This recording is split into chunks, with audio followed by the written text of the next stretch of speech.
Hello, my name is Cassidy Corcoran, and this is my digital media project for Introduction to Philosophy in Timothy Linehans' class. And I also am going to be going over the Ted Sider's Antinomy of Constitution.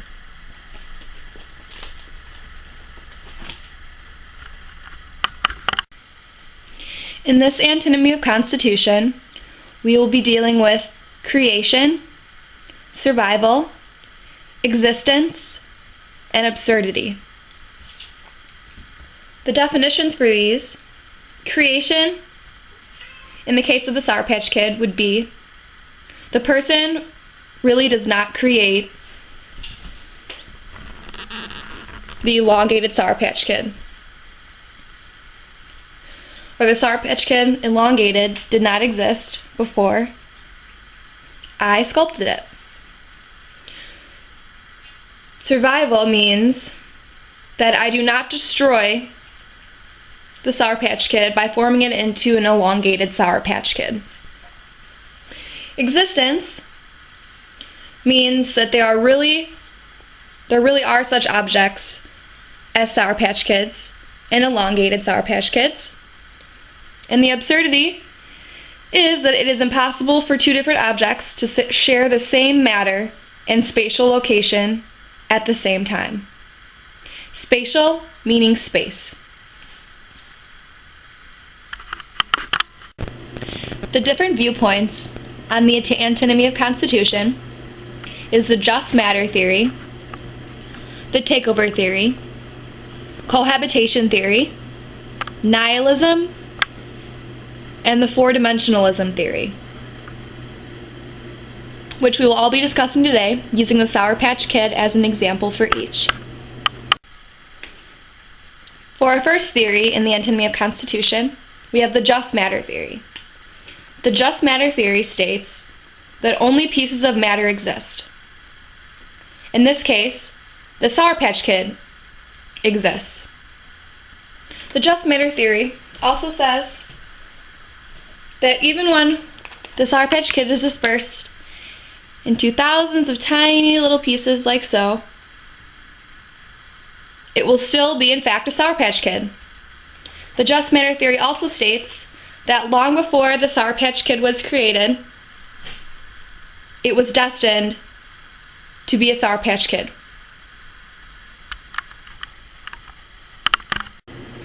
Our first objection to the just matter theory is how can something exist when it is dispersed like so,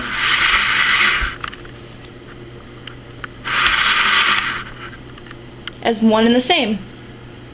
What if I were to eat the Sour Patch Kid?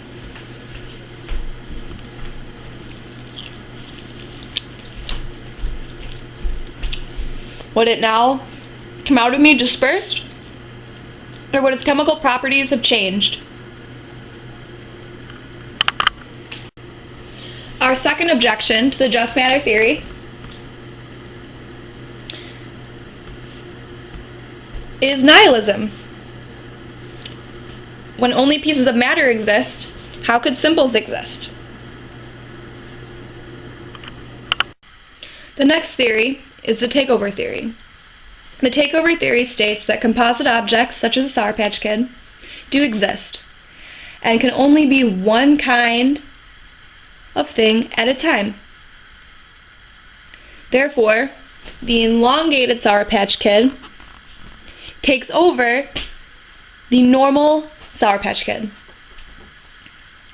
If the matter remains unchanged and consists of all the same particles, yet takes on a new shape, then it has been replaced according to this theory. The first objection to the takeover theory is in fact the cohabitation theory, because the cohabitation theory states that the same region of space can be inhabited by more than one object, while the takeover theory insists that the elongated Sour Patch Kid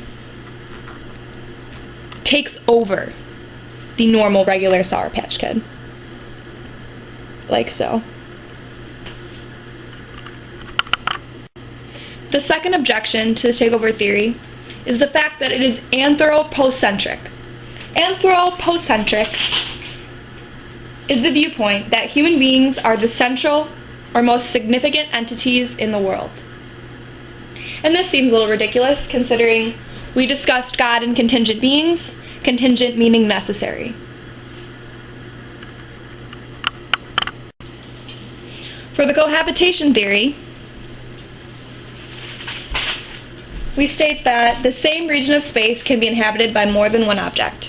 In this case, this region of space can be inhabited by both the elongated Sour Patch Kid and the regular Sour Patch Kid at the same time.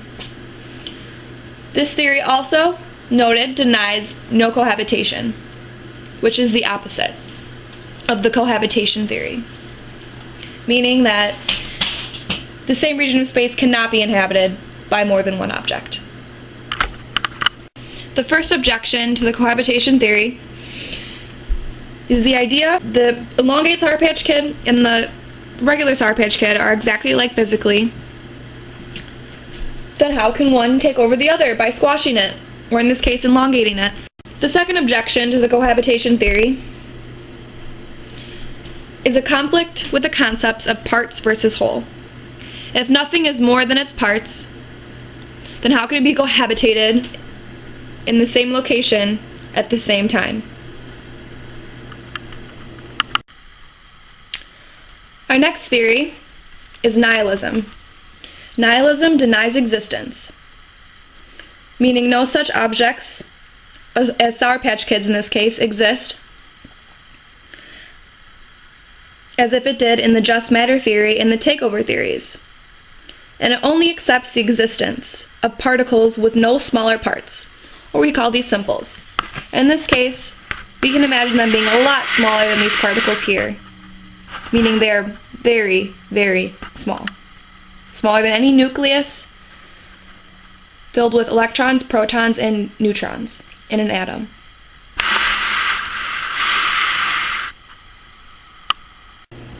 Our first objection to the nihilism theory is, what are simples, and how do we know they exist? If we can't see them, touch them, feel them, how do we know that they're there? And the second objection to nihilism is absolute nihilism, which means that no such objects exist at all. So the Sour Patch Kid does not exist. Our next theory is four-dimensionalism.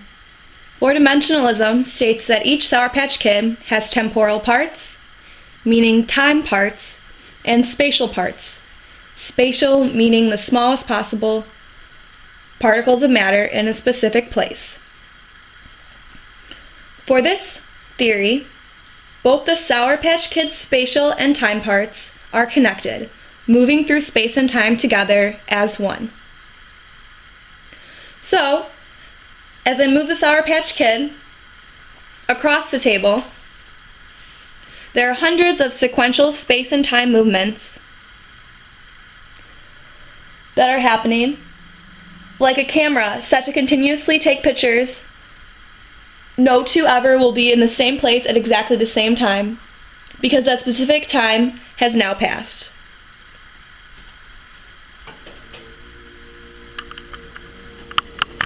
The first objection to four-dimensionalism is, what are temporal parts? Meaning time parts. Do they pop in and out of existence?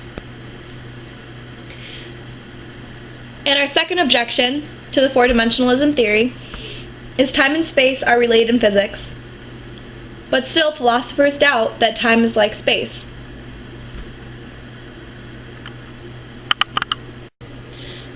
Premises comes from the Latin word praemittere. Pre meaning before, and mittere meaning to send. By using my Sour Patch Kid as an example, I can create a deductively valid argument. Deductively valid meaning if all of the premises, meaning each and every one, are true, then therefore the conclusion must be true. As long as we prove each one of them are true, we can lead to our not so absurd conclusion. The first premises says there is such thing as existence, which I would have to agree.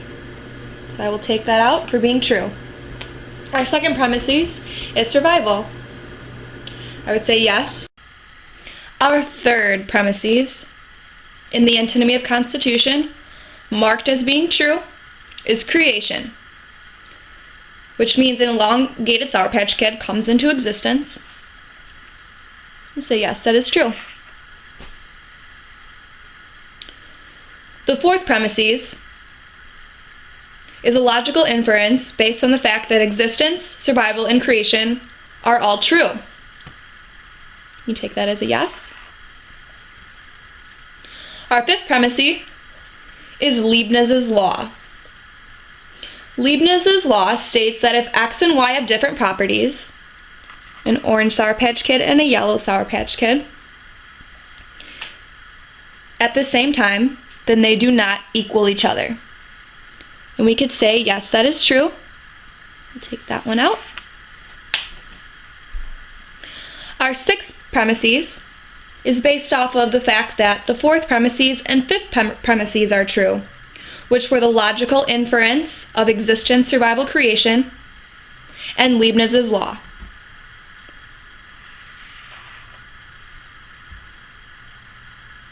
Our seventh premises is the logical inference that survival and creation are true, which means they're occupying the same location at the same time.